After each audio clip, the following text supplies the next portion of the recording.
Hello guys, welcome to my Darjeeling blog.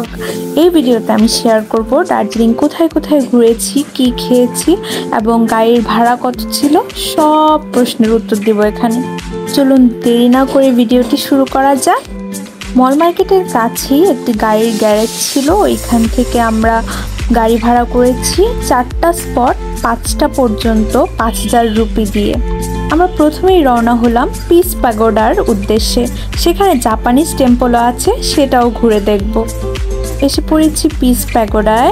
আমরা যেই সময় আসছি ওই সময় অনেক বেশি মেঘ ছিল এবং হালকা হালকা বৃষ্টিও পড়ছিল, যার কারণে আমরা ক্লিয়ার দেখতে পাচ্ছিলাম না।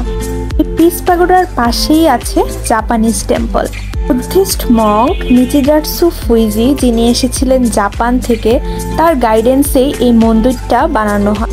জালাপাহাড় হিলসের উপরে এই পাহাড়টি অবস্থিত। কি পরিমাণ মেঘ ভেসে ভেসে যাচ্ছিল, এটাই ক্যাপচার করার চেষ্টা করেছি এই ভিডিওতে।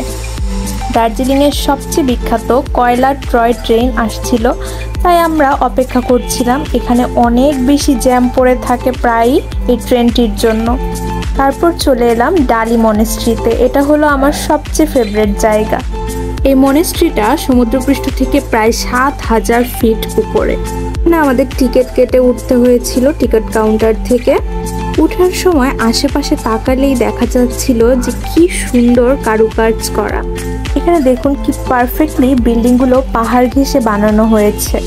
এই হলো মন্দিরের ভেতরটা। এখানে ছবি তোলা অথবা ভিডিও করা একদমই নিষেধ।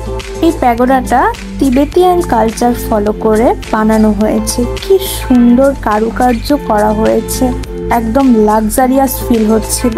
বাংলাদেশ থেকে প্ল্যান করে গিয়েছিলাম যে এখানে অনেক সুন্দর সুন্দর ছবি তুলবো, কারণ এই জায়গাটার প্রতি আমার আলাদা একটা অ্যাট্রাকশন ছিল।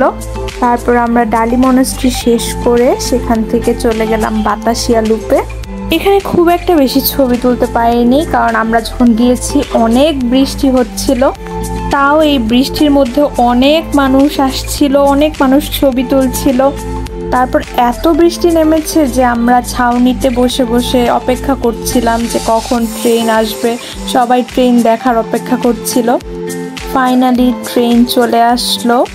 এই ট্রেনগুলো মূলত দার্জিলিং থেকে শিলিগুড়ি, শিলিগুড়ি থেকে দার্জিলিং চলাচল করে। তারপর আমরা এই ভিজে ভিজে একটা রেস্টুরেন্টে চলে আসলাম দুপুরের খাবার খেয়ে নিতে। যেহেতু দার্জিলিংয়ের চাউমিন অনেক ফেমাস, তাই আমরা চাউমিন অর্ডার করলাম, সাথে ফ্রাইড রাইস। চাউমিনটার রেটিং দিব 10-এ 5 এবং ফ্রাইড রাইসটা 10-এ 3। আর তারপর আমরা স্যুপও খেয়েছি, স্যুপটা ভালোই ছিল। দেন আমরা চলে আসলাম ঘুম স্টেশনে, যেটা তৈরি হয়েছিল 1891 সালে। এটাই দার্জিলিংয়ের সেই ঐতিহ্যবাহী স্টেশনটি সমুদ্রপৃষ্ঠ থেকে 7407 ফিট উপরে, যেটা পৃথিবীর সবচেয়ে উঁচু রেলওয়ে স্টেশন। এটা হচ্ছে ঘুম মিউজিয়াম, যেখানে কিছু বগি আছে যার সামনে সবাই ছবি তোলে। এই হলো ব্রিটিশ আমলে তৈরি করা বিখ্যাত টয় ট্রেন। এই ট্রেন, রেলওয়ে স্টেশন, এগুলা হলো দার্জিলিংয়ের ঐতিহ্য। এই ছিল আমাদের দার্জিলিংয়ের ঘোরাঘুরি। সবাই লাইক, কমেন্ট অ্যান্ড শেয়ার করবেন এবং এভাবেই পাশে থাকবেন। দেখা হবে নেক্সট ব্লগে। Tata, bye bye.